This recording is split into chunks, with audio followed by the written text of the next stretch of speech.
call for the first quarter of the financial year 2021. Before we begin, I would like to mention a short cautionary statement. Some of the statements made in today's con call may be forward-looking in nature, and such forward-looking statements are subject to risks and uncertainties which could cause actual results to differ from those anticipated. Such statements are based on management's beliefs as well as assumptions made from the information currently available to the management. Audiences are cautioned not to place any undue reliance on these forward-looking statements in making any investment decisions. The purpose of today's earnings conference call is purely to educate and bring awareness about the company's fundamental business and a financial quarter under review. Now, I would like to introduce you to the management participating with us in today's earnings conference call. We have with us Mr. Niranjan Chintam, Chairman and Whole-time Director, Mr. Karanjit Singh, Chief Executive Officer, India, and Mr. Srinivas Potluri, Chief Executive Officer, US. I request Mr. Niranjan Chintam to give his opening remarks. Thank you, and over to you, sir. Thank you, Tanya. Good evening, everybody. Just like everybody else, Q1 has been a challenging quarter for us. This is primarily due to COVID. Most of our employees are still working from home. So the revenue numbers for this quarter, let's start off with the numbers and then we'll give some qualitative discussions around that. Revenue for the quarter is 181 crores of revenue, which is about 12% less than last quarter. EBITDA is about 25 crores, which is 2.8% less than last quarter. Profit is 14 crores, it's about 0.6% less than last quarter. Primarily the difference between the top line and the bottom line is due to less travel. Travel was an expensive line item for us every month, and that has not happened. Very, very insignificant travel. This is mostly due to bringing people back home than any outward travel that is going on. That's the reason why the PAT numbers as a percentage and EBITDA numbers as a percentage are way better than last quarter. Like I was saying earlier, employees, all of our employees are working from home, or most of our employees are working from home. While we're working from home, we were able to deliver projects and go live in a number of instances. I'll let Karanjit and Srini talk about that right after my opening remarks. We also have taken care to make sure that our employees' well-being is taken care of while they're at home and the family. So we have set up doctors on call for the employees as well as employees' family to reach out and talk to them for anything. It may not be COVID related, but anything, just so that they have somebody they can talk to and seek help in these stressful times of COVID and associated pressures that people are feeling because of that. That is the qualitative side. I'll hand it off to Karanjit to talk a little bit about the operational stuff and the challenges that he had and how they overcome in India, and then we'll hand it off to Srini. Okay. Karanjit, you want to talk about the operational challenges of last quarter and how we overcome it? Yeah, sure. So yeah, I'm sure all of you are aware. So, the change was very sudden. And of course, the first 1 or 2 months, especially in India, the lockdown was very intense. And of course, there was a lot of uncertainty. Good thing of all of this is the first time that we as a company did virtual working or work from home almost at 100%. We were anticipating some amount of restrictions to come in place. And so kind of luckily for us, we kind of about 2 weeks before had started putting together a team which would work on and test out the work from home. But anyway, the lockdown was very sudden. It was announced for a day, if you all remember. And then suddenly it became like for 15 days or something at the beginning. And we basically, the good thing is we were able to transition all our people to work from home almost instantaneously. In fact, the week before that, when the lockdown was done, As a test, we had gone from that Monday to about 50% of the people. By Wednesday, we were at 75, and we were just testing the infra, right? So about on that Friday, I remember it was almost 95. We only had very few people in the office. And so that was good. We were just we planned ahead, and also we got a little lucky.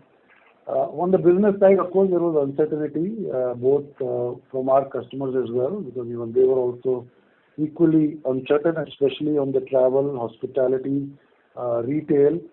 So there were, obviously a lot of them just got completely shut down. Some of them got partially shut down. And of course, everybody was doing their own scenario planning. But then, post the 2 months, we were like, where does this stop? There were the usual requests from people in terms of accommodation for projects, requesting a little slowdown on some of the projects and those kind of things. So there was that uncertainty from the business side as well. And we had to work through, as we did some scenario planning, we had to work through how things will pan out and at what time does it turn. And equally surprising for us is from June, from June onwards, customer conversations started happening, reinitiated, the pipeline again started, on the business side started reopening. And thereafterwards, in fact, we've actually seen a lot of acceleration. In fact, some of those jokes that go around that COVID has accelerated digital transformation is true to an extent, and we have actually seen a lot of digital roadmaps or projects that we were working on, or opportunities that we were working on for 6 months, a quarter, a year, suddenly got accelerated. So even during the lockdown, we had some closures. I think there are about 11 customers that we acquired. And a lot of these, if you see, interestingly, are the ones where people have had no option but to move. So like either as online education or even internal employee, internal employee training or development, those kind of things have got accelerated. We have also seen that customers have come to us where they have now asked, in a sense, come back and kind of relooked at their digital and accelerated the customer experience, or redoing an existing, digital online presence or a mobile presence. So those are the kind of things that have got accelerated during this time. And I think now things are slowly getting back to normal. On the personal front as well, what has happened is that obviously there was no choice initially, and of course people had to work doubly hard, because we also had to ensure that the customers were sometimes also were working for the first time remotely. So we wanted to ensure that they were comfortable. And so that was a big concern from my outward customer-facing people, as to will customers be comfortable, will they approve the invoices, will they approve the milestones. But very proudly I can say, at least till about, we had like 55, 60 releases, small, medium, large, all through that lockdown period. And we anticipated some mishaps, but actually people have gone over and above and worked actually longer hours, a lot of our managers have said. And of course, some of it was, there was no choice also to go out. So that really was a surprise, a pleasant surprise for us, where we delivered whatever was to be delivered. However, there was also a certain amount of fatigue that set in, especially for junior folks who were stuck alone, let's say in NCR or in Hyderabad, where they're living in PGs and they can't get out and those kind of things. Those issues happen. But I think as the lockdown progressed and relaxed a little bit, we allowed people to go back and relocate themselves to whatever, their parents, their house or whatever. So those things are going on, and as Niranjan mentioned, we are also providing the required support. Hardware support was an issue. In fact, initially during the intense lockdown, even power supplies going off or a laptop going off, there were some isolated incidents. But slowly things opened up and there were new things that came out, and so we managed it through, and now we are getting into a more programmatic way of managing all of these things. Yeah, that's my update. Thank you, Karanjit. Just a little bit of more commentary on that. What we have noticed is the customers are now looking at new opportunities, which is something that, in this pandemic times, like Karanjit was saying, delivering some of these trainings online to manufacturing related activities. How do you automate manufacturing related activities? We are seeing that a lot of traction going on. This is something that both Karanjit and I have been talking for years and years, and now we start seeing adoption happening very rapidly, which was something that is pleasantly surprising, but it only validates what we've been talking about for the last 5 years. While all this was going on, we did add 11 new customers too. This is also a huge kudos to Karanjit and Srinivas team of salespeople who are able to sell sitting at home, which earlier was a face-to-face meeting with the customers. Now they're able to sell by sitting at home. Srini, do you want to add something from the U.S. Geography on the Q1 challenges and how we overcome that? Sure, absolutely. Thank you, Niranjan, Karanjit. And I just wanted to add to whatever Karanjit and Niranjan have been talking about Kellton's reaction to the COVID. Obviously, it's not something that only Kellton got impacted, the entire world, unprecedented situation. One thing that I would like to speak very highly about is the speed and the agility with which Kellton reacted internally to the COVID pandemic. So we basically came together, created a task force or a tiger team. Globally, we had representatives from each business unit and geography. We got together, made some decisions twice a week, understood what everybody was facing with. So I think that was great. We reacted quickly to the changing situation. I mean, it was a new environment every day with changing dynamics. So I think we reacted very well.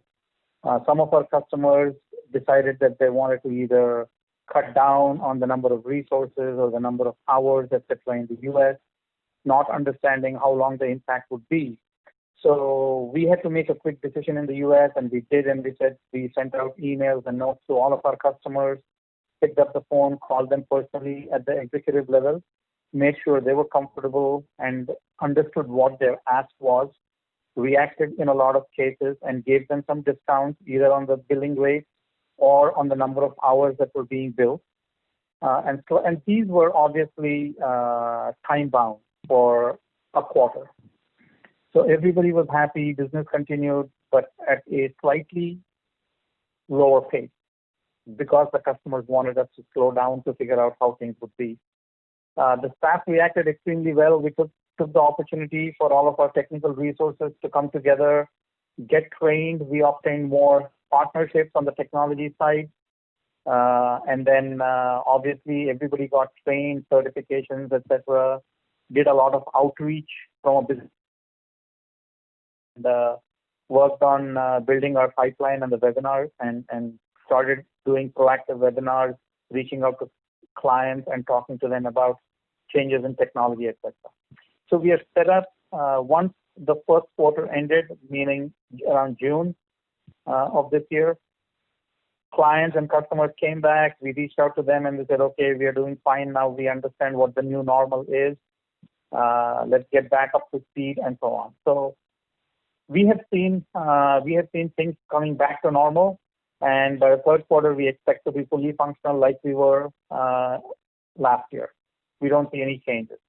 So yes, there was a slight drop in revenue. We didn't lose any clients, but we did have requests from the clients to slow down. Started picking up again. We're concentrating on net news now, so things are going well. Kudos to the Kellton team and the internal employees that stepped up, understood the new normal. We made sure that they were healthy and there was no pressure from the clients to have them travel to the client side. We made some policy decisions internally. So everything has worked as well as it could have during the new normal. And I'm happy to say that we are back on course when we expect to be fully reach the potential that we are saying we will. Thanks, Ranjan. Thank you, Srini. Tanya, can you open up for call of questions, please? Thank you very much. We will now begin the question and answer session. Anyone who wishes to ask a question may press star and one on their touchtone telephone. If you wish to remove yourself from the question queue, you may press star and two. Participants are requested to use handsets while asking a question. Ladies and gentlemen, we will wait for a moment while the question queue assembles.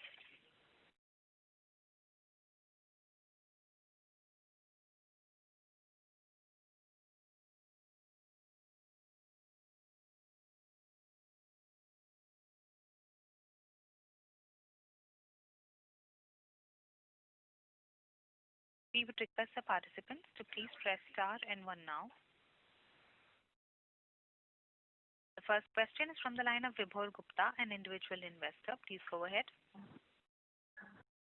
Yes. Hello. First of all, congratulations the team to achieve this good numbers. My question was, I was having a couple of questions. First one of them being, how the deal pipeline is looking. Is the company geared towards closing larger deals, looking at the current scenario? And the second question is, the revenue from Europe has decreased over the last quarter. Is there any specific reason for that? Okay. Vibhor, can you repeat the second question?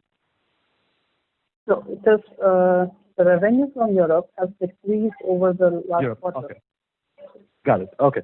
So let me answer first the pipeline and then answer the Europe question. The pipeline is looking very strong, just like we said earlier, 11 new contracts are signed in Q1. So they started producing revenue for this quarter, and we continue to see more on the pipeline increasing. As like I was saying earlier, our salespeople have figured out a way to sell from home without traveling and sitting in front of face-to-face, be it either with Zoom calls or with Google Meet, or any other technology means that is available with the customer. We're able to communicate with them and able to sell. Even during these times, we have closed a multi-million-dollar deals in both U.S. and you can say multi-crore deals in India, while all this pandemic was going on. And these are not just a one-time. We see that for a multi-year contract that we have signed. Now coming to Europe, Europe has faced a severe lockdown. And yes, there is a dip in revenue, but we see that now it is again opening up, and we see customer engagements happening. And we believe that probably, like Srini was saying, by Q3 of this year, we should be back to normal of what we were in Q4 of last year. So our hope is that this is the new normal, and we will not be impacted with the second wave of COVID, and we should be back to normal or back to the same numbers that we were in Q4 by Q3. That is what we are anticipating, given where we are with the pipeline today. Thank you. Thank you, Narendran. Thank you. Thank you. We would request the participants to please press star and one to ask a question.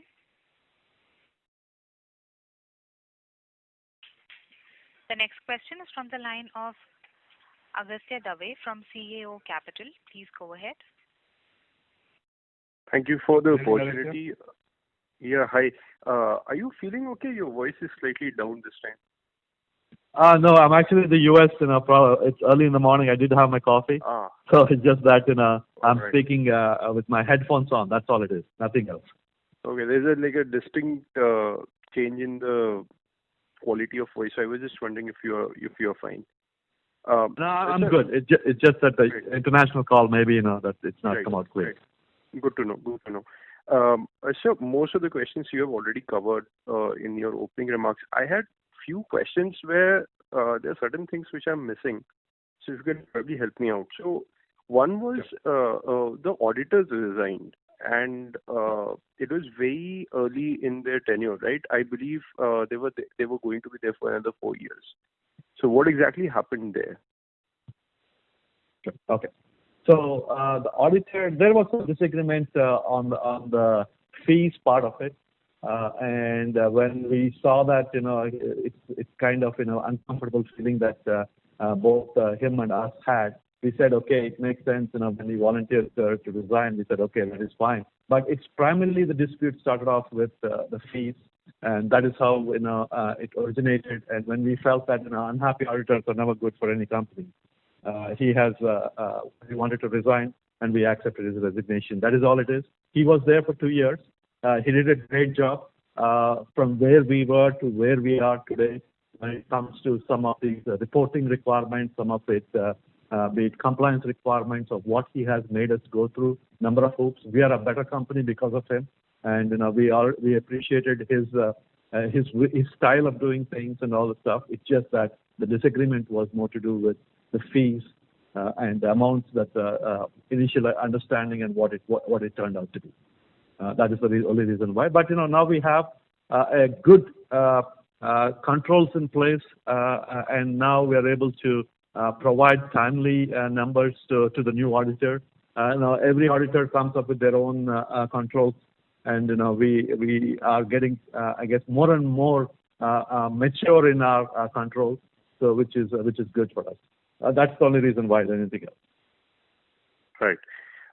Sir, another thing, somebody had asked a question in the previous con call about the promoter stake coming down, and you had said that to your best of your understanding, that has not been the case. So, but when we look at the shareholding pattern, there has been a dip. So, again, there is something which is not adding up there. Okay. So yes, I did state that. I guess that was with what the information that I had then. What I was told later on was, yes, there was a slight dip. There was two reasons. One is because more and more ESOPs got allocated, so our percentage and as a whole came down. In addition to that, there was some cash that we needed for the company, and we did sell some shares and got that. We'll be using that to we saw that the pandemic is going to require a lot of cash to be there as a cushion. So we are pumping in that money into the company to get that. And you are aware, as I said, we talked about this multiple times, where we are having challenges with closing with the banks. Right. And when we thought we were able to just close, some event or other happened that is not in our control. So this was more in our control. Our people felt there was some strategy around it, and I was not part of that. But and we did reduce our shares, and that money is now being used for the growth of the company. Right. So then I had 2-3 questions on the annual report which has come out in the schedules, and again these are some things which I'm pretty sure I'm missing something here.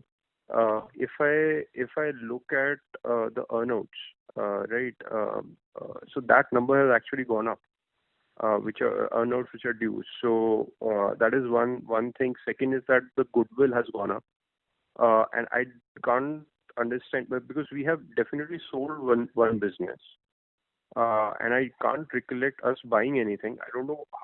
So excluding the translational exchange difference, there is a 17 crore increase in the goodwill. So that is one thing. Then another thing, the earnouts have gone up, which is again slightly confusing, because what my understanding was that this year, whatever was remaining on the balance sheet, that was supposed to go.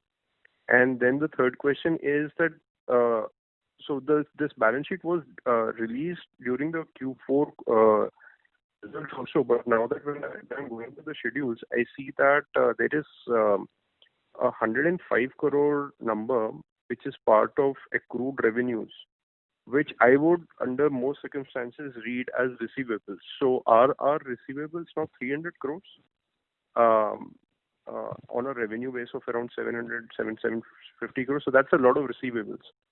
So can you explain that? Sure.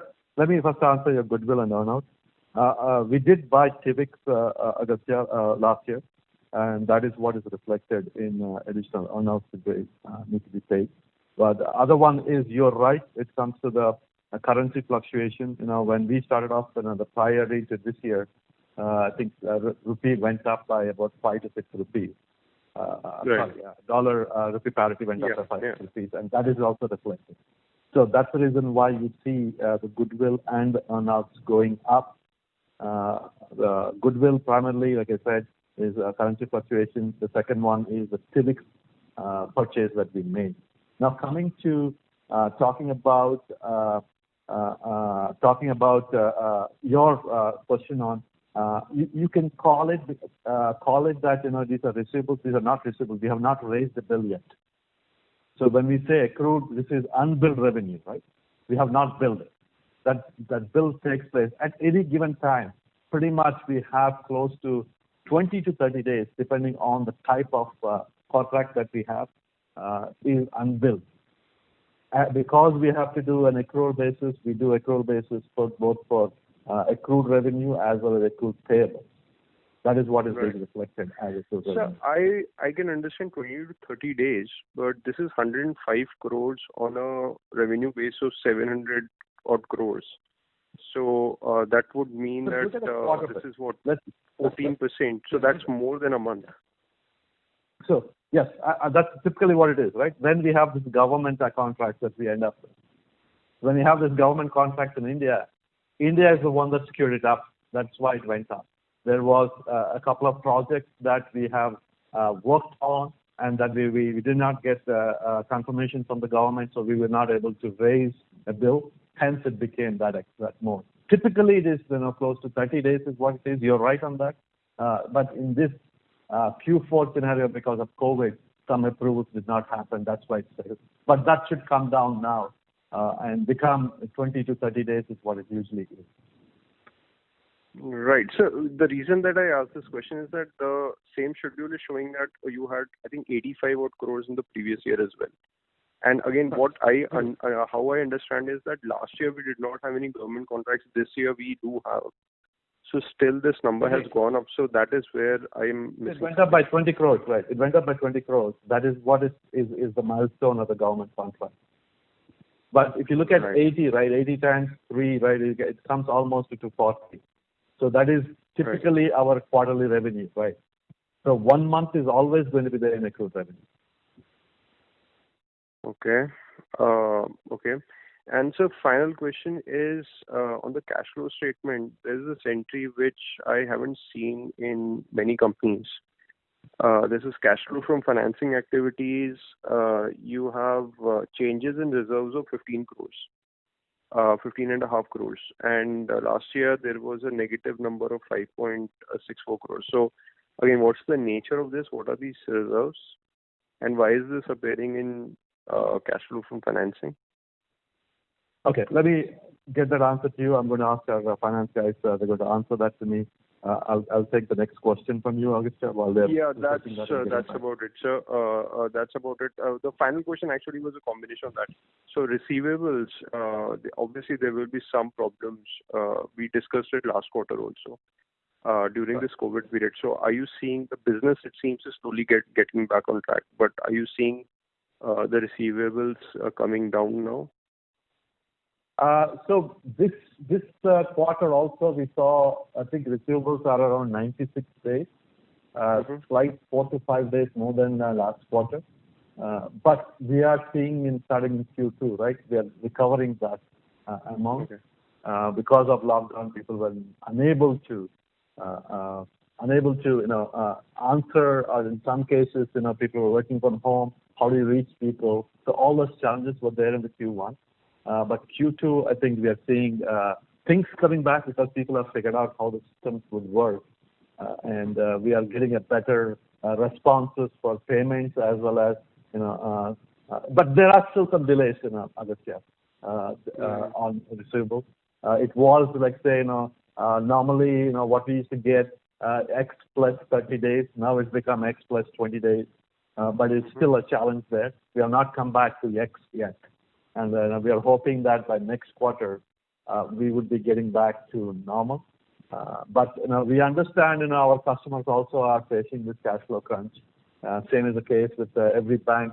Despite whatever the government is trying to do, the banks are still not lending freely.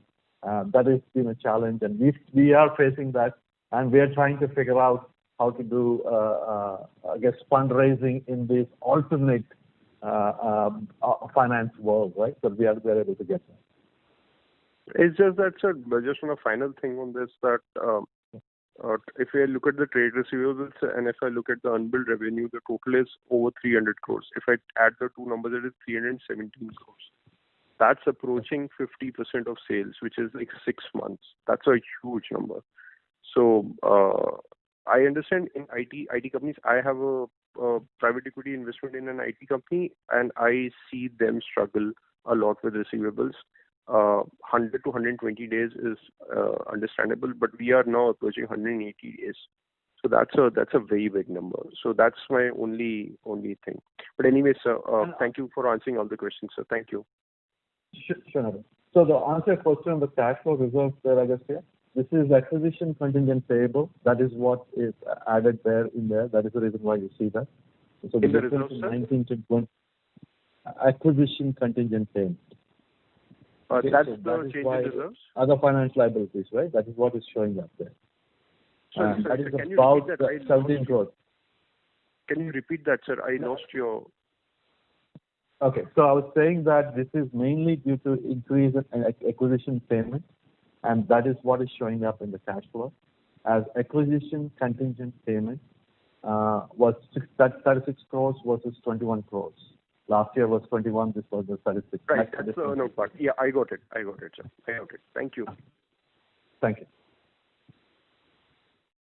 Thank you. The next question is from the line of Tarun Sharma, an individual investor. Please go ahead. Hello, everyone. Good evening. Good evening, Tarun. Yeah. So my question is, how is the business outlook in the US and how currency fluctuation has affected Kellton? Okay. So I'll let Srini answer the business outlook in US.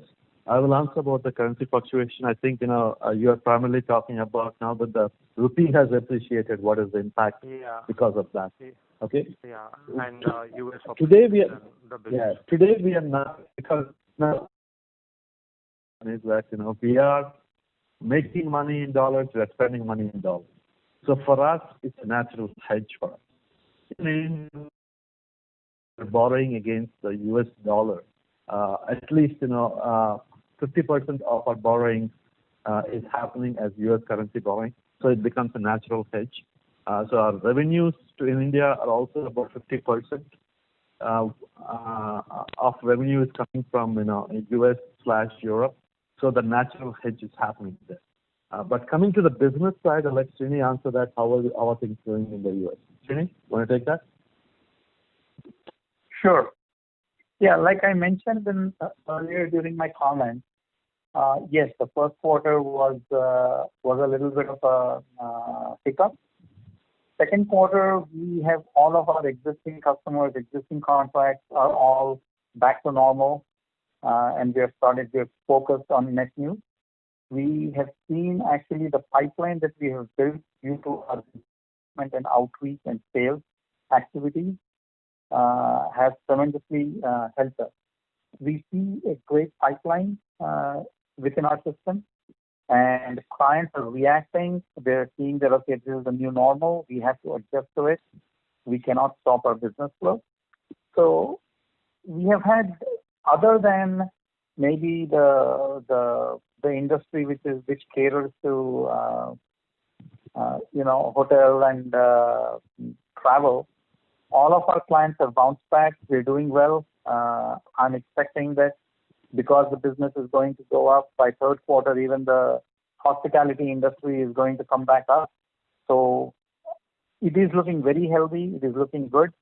And we expect to be back to the 2019 numbers by third quarter. Okay. Does that answer the question? Yeah, I got it. And about the pipeline, like in the call, in the introductory call, it was mentioned about 11 clients have been closed. So is it possible to give a breakup, maybe US, EU, US and India wise, how many wins of the client for the geography wise? Okay. So let's. You want to, Karanjit, can you answer that? Yeah, I just. We're just doing the count. While he's doing the count, I'll just talk about most of it are US related customers there, Tarun. I'll let Karanjit come up with a number while I'm answering this question. I think from what I am looking at, probably are looking at about 3 or 4 are from other geos, and the rest are from US. Yeah, that is right. I think three of them are from other geos, India and others, and all the others are, the remaining 8 are US. Okay, so that seems the US is performing quite well. Yes, that's right. Yes. When it comes to US, people have realized that, right? Like I was saying in my earlier commentary, where I said our existing customers are looking at new avenues for growth, and for that they need some help with the digital transformation part of it. Or we are seeing new customers coming in and asking us to do initiatives that they have not done before. And like Karanjit was saying earlier, digital transformation has accelerated during this COVID time. We have been predicting that this is going to happen, but it has happened suddenly, which is like which is a good thing for a companies like ours. We are hiring individuals. We have a lot of openings, and we are having challenges of finding people. This is a normal, which is a good problem to have, which is what we are facing, and I think we'll continue to face that in this quarter as well as the next quarter too. Okay. Yeah. That's it from my side. Thank you, sir. Thank you. We would request the participants to please press star and 1 to ask a question. The next question is from the line of Mahendra Kanakia, an individual investor. Good evening, Mahendra. Go ahead. Hello. Yeah, Mahendra, go ahead. Yes, good evening to all, and thank you for opportunity. Congratulations for good set of number in these trying times. Now, recently our share price has increased. That is good. Yes. But it still trades a trailing 12-month or TTM PE of 5.5, and it is one of the cheapest in IT sector. Now, recently the IPO for Happiest Mind, an IT company mostly in a digital technology, has been oversubscribed by 151 times at TTM PE ratio of 30. Our TTM EPS is about 7.5 rupees, and if we use 30 PE, then it translates into share price of about 225. But our share price is trading at about 44.20 with a TTM PE of 5.5. Now, our FY20 turnover and net profit is higher than Happiest Mind of FY20. We also have a significant presence in a digital technology, as we use company as a born digital. Therefore, it is my humble request that the management should make investing community aware by giving interviews and information in business channels such as CNBC TV 18, CNBC Awaaz, ET Now, Bloomberg Print, etc., and also in print media such as Economic Times, Business Standard, and Financial Express, etc., and familiarize them with the company's business, and in particularly digitalization business, and providing comparison of our business with Happiest Mind. Company can also hold conference with the analyst community and familiarize them with the company's digitalization business, and based on that, analysts can prepare research report on the company. This will provide more visibility to investing and analyst community about our company and our digital business. Because from this Happiest Mind IPO, we know that there is a tons of money available for the IT company. Okay. So good input there, Mahendra. We have done this earlier. We have not been doing it lately. I think it's time now that Happiest Mind has set a trend. I think earlier there was no benchmark for us to compare ourselves with. We were compared with the big boys. We were compared with the Mindtrees of the world, and now we have somebody that the investors as well as the shareholders can compare ourselves with.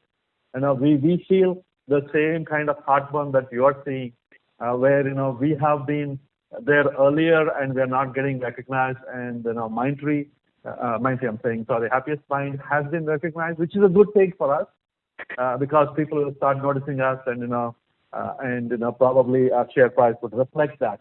But we take your input and we'll give it to our investor investment team, our investor relations team, to see how we can re-engage with the analysts as well as the shareholders with all the points that you have pointed out. Very good points. We'll re-engage. Once, I guess, this is a challenging time for COVID. Travel is important. We will try to figure out a way how to do this. One way to do it is probably, we have an AGM that is on the 28th.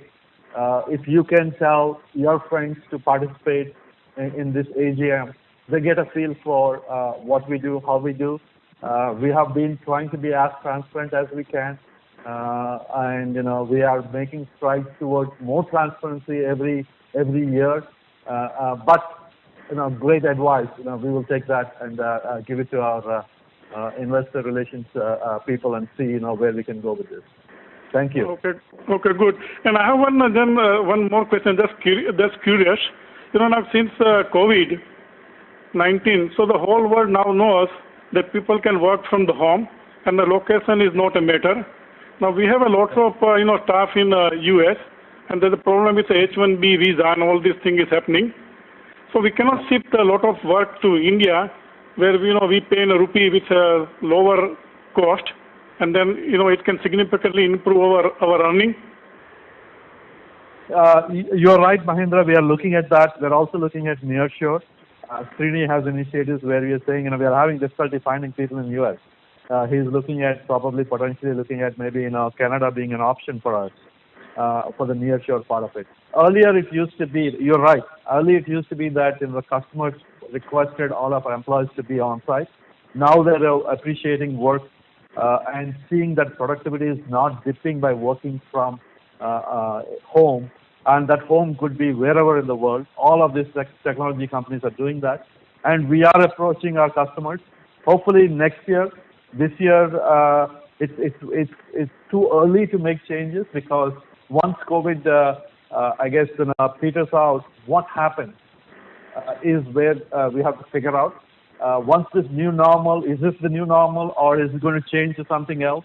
Once we figure that out, we will absolutely make changes towards that and try to bring some of the work to India. And you're right, where our margins are greater. But one thing I want to caution, Mahendra, is that where I'm just making numbers up for discussion's sake, our top line will come down. When we were charging $100 an hour to a customer, we could only charge probably $40 an hour if you're working from India, because they know that, right? The difference there. So our top line would dramatically drop too, right? Because now instead of making 100, I'm making 40. Okay, so that challenge is there. While that's a good challenge, but we would still work towards that because our gross margins are greater by working in India versus in the US.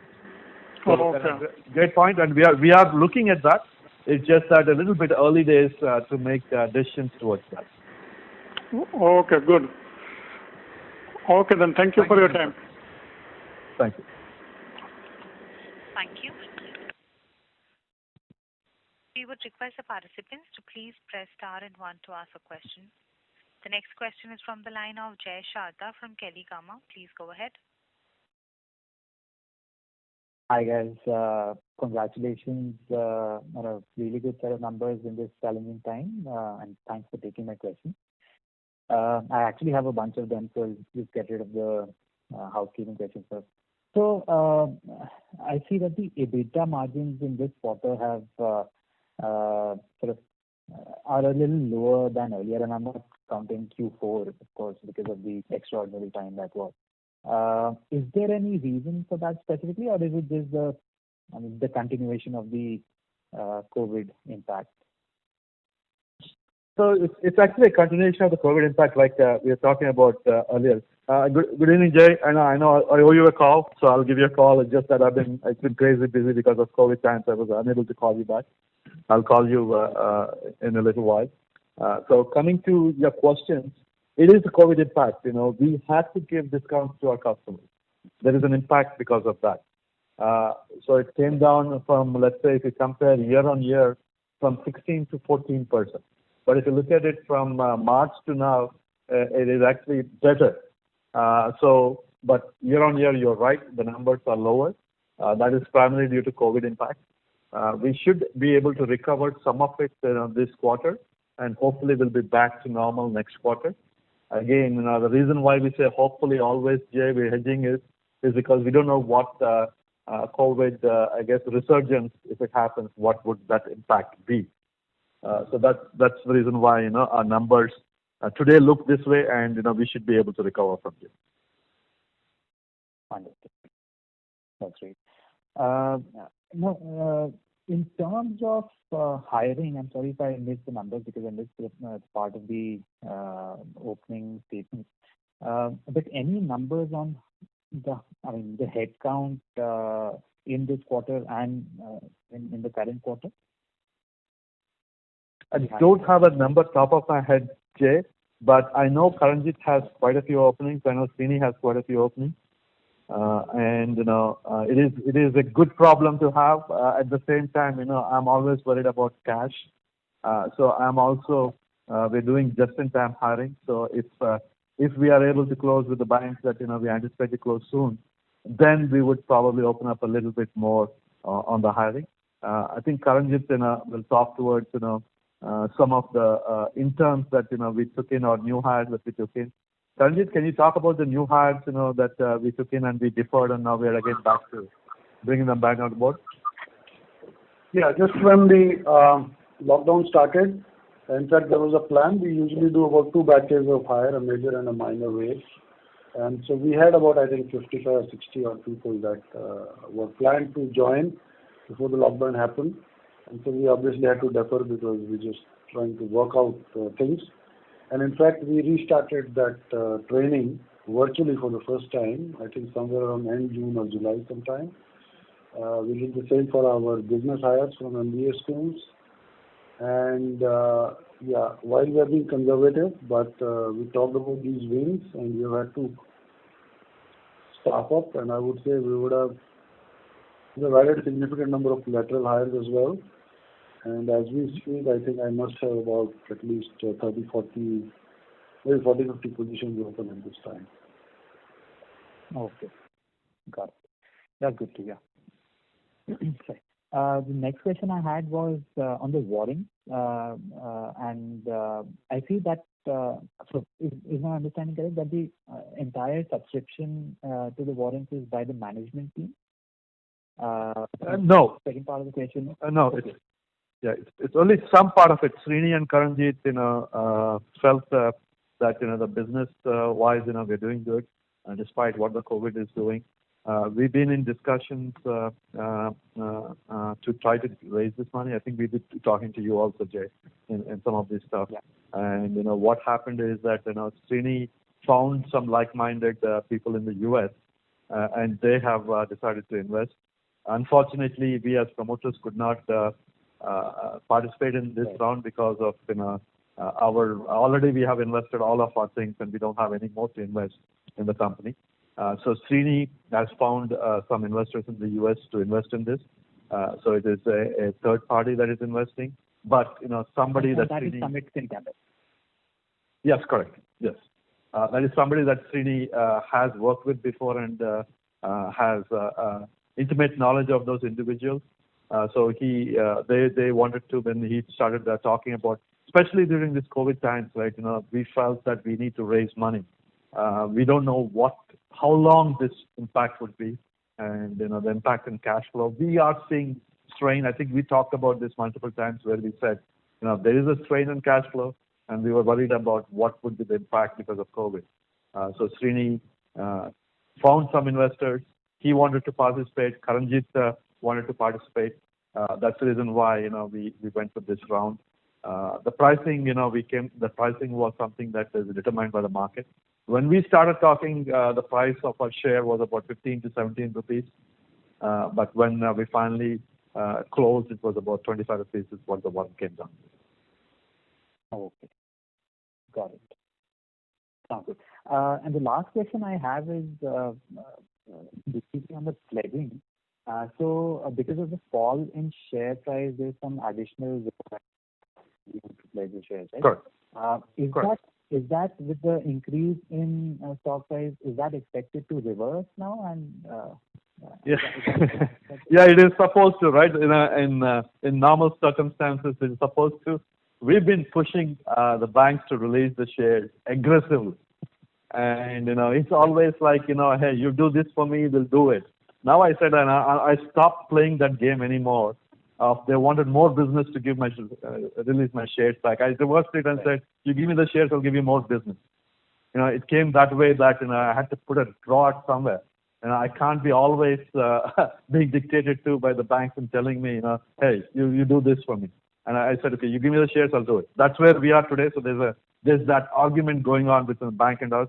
By the agreement, they have to release it. They're not releasing it.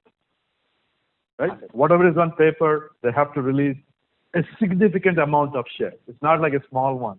We're talking, I'll get my finance team to tell me, but we're looking at probably about 80 lakh shares have to be released. And then they're not releasing it, right?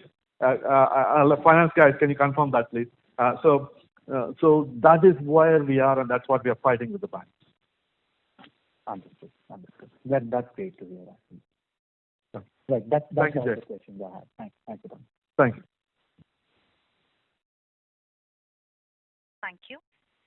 We would request the participants to please press star and 1 to ask a question.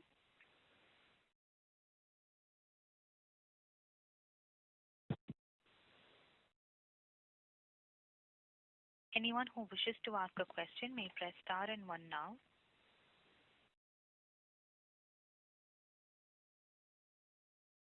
The next question is from the line of Abhishek Harkat, from an individual investor. Please go ahead. First of all, I would like to thanks for this opportunity. Sir, I just wanted to know, we have sold few companies in the past in order to improve our operating margin as well as PAT margin. So we are more or less close to where we have been targeting. Around 10% should be our PAT margin. So right now, as we have achieved that target, so what kind of growth we are targeting? Can you show can you throw a bit of color on that? And the warrant that we have issued right now, so is that meant for growth, or is it a war chest to have in COVID times? It's primarily for war chest for in COVID times, Abhishek. We were worried, like I said. We were cash flow strained. I wouldn't say stressed, strained. So we didn't know how COVID or how long this impact is going to be and what would be the impact on our balance sheet. So that's the reason why we wanted to have some money for COVID-related war chest, just to make sure that we are okay in a rainy day. Today we are okay in a rainy day, but come flood, what happens? That is what the worry was, because we have to be continuing as business. Hence, we went with warrants. I know you asked a question earlier, the one about the selling of company. Yes, that is primarily the reason why. And we are seeing some good opportunities, even this in COVID time, to increase our not footprint, I would say, our customer base. So we're looking aggressively on that side too. One of the reasons why I'm in the US is because of that. I'm talking to banks to help us, give us some additional working capital lines to grow in this market. Srini asked for money, Karanjit asked for money. Like I was saying earlier, I think to answer some other person's question, where I said, we have growth plans, but we are limited by the cash. So, but if we get cash, we would be able to hire aggressively and increase our customer base both in US and India. Hence the reason I'm in the US. Okay. Thanks a lot. Fair enough. Thank you, Abhishek. Thank you. A reminder to the participants, anyone who wishes to ask a question may press star and 1 now.